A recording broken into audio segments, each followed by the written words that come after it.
Hello guys, welcome back to this channel. In today's video, I'm going to show you how you can open TikTok on mute mode.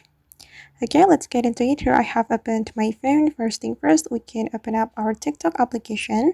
And after we have our TikTok application opened, we can go to the profile and go to the TikTok setting by clicking on the three lines on the top right and choose the settings and privacy. In the settings and privacy, we have to find the playback setting. And here, everyone should open TikTok on mute. We just need to activate this feature. Open TikTok on mute. Click on the circle button to activate it.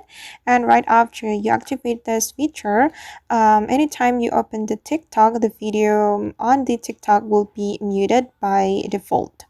And this feature will be very useful, especially when we are in the crowded place, because the TikTok sound sometimes will be very annoying. And I recommend you to activate this feature so you can open your TikTok on mute. Alright guys, and that's how we can open TikTok on mute mode. I hope this video will be useful for you.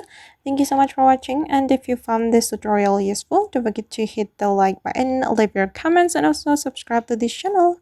See you in the next video.